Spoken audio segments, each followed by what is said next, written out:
Washington mornings on the Mall. 105.9 FM. And AM 630. WMAL.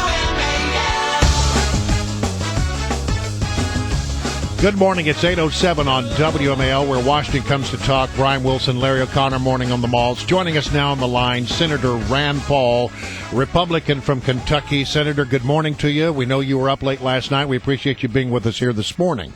Good morning. Glad to be with you. All right. So the president last night, he talked about Congress a little bit. Let's go to that cut 12 we have here for you. I want to hear a little bit about what the president said in his speech last night. This initiative has the potential to remove the threat of chemical weapons without the use of force, particularly because Russia is one of Assad's strongest allies. I have therefore asked the leaders of Congress to postpone a vote to authorize the use of force while we pursue this diplomatic path. Then he went on to say that I've also told the military stay ready in case diplomacy fails. I'm just going to ask you this.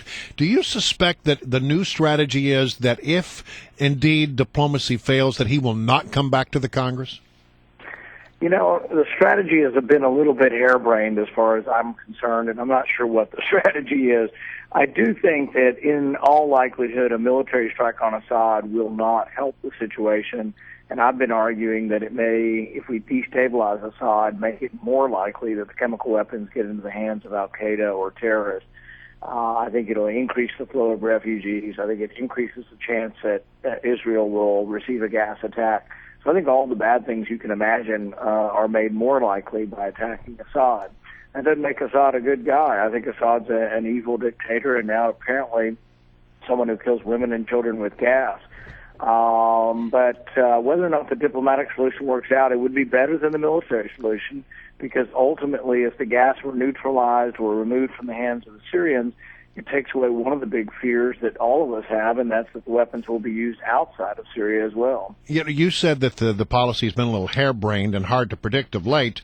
There were three parts to this speech. One said Congress, first of all, he said we should attack Syria. I believe there's a good case to be made. Then he said, and Congress needs to be on board, but hold on a minute, because we're going to let our friends the Russians work with us to see if there's a diplomatic solution. It's like the whole speech. I'm not really sure what our position is. Well, the thing is I think when John Kerry sort of blurts out, well, unless they get rid of their chemical weapons, I think it was an inadvertent sort of blurting out that he never expected they would take him up on. And I think the Russians sort of, if this were a tennis match between Putin and Obama, you'd be saying advantage Putin. Putin's playing this game and seems to be playing this administration. Now, whether or not it's sincere or not, I hate to take it off the table, because if it is sincere, it is a better solution than the military solution, because I don't think the military solution will work. I don't think there's a clear-cut American interest.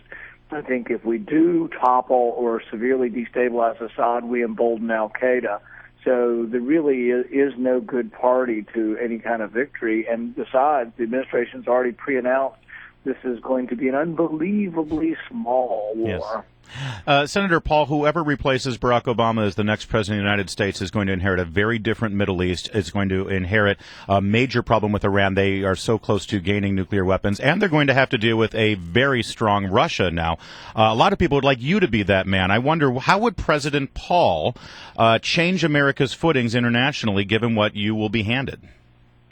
I think the first thing we have to do is understand that the answer to a lot of the vexing problems in the Middle East, as well as North Korea, I think do involve engagement. And this means engaging with some of the people who have been the trading partners of both Iran and North Korea. You know, we don't have any trade with them, so it's not like we influence either nation through withholding trade. I have been in favor of sanctions, and I think they have helped to a certain degree.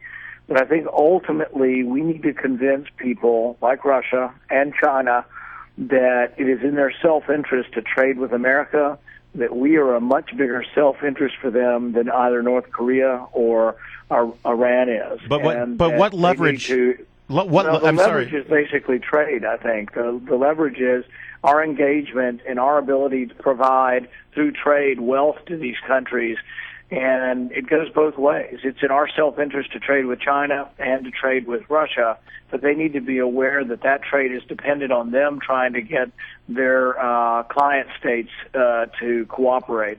And I think if that lever were used And if Russia could be convinced and China convinced that it's in their self-interest to help bring these rogue nations back from the brink, then I think it is possible that could happen.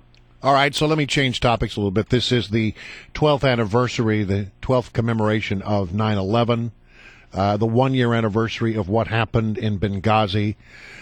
We don't have a lot of the answers that we would like to have about Benghazi. Where is that investigation? Will we ever get the truth about what happened there? Well, I think there's sort of two lessons. The original 9/11, the lesson is you don't attack America and do it without severe repercussions, that we will defend ourselves and that there'll be no place on earth you can hide if you attack us. The lesson from 9/11 last year in Benghazi is you can attack America without repercussions and without America responding. And so I think that's a significantly bad message. So we talk about credibility in Syria. I think really our credibility is lost by allowing our ambassador and his support staff to be killed in Benghazi. No one's been held accountable, and no one in our State Department was held accountable for not providing adequate security for them.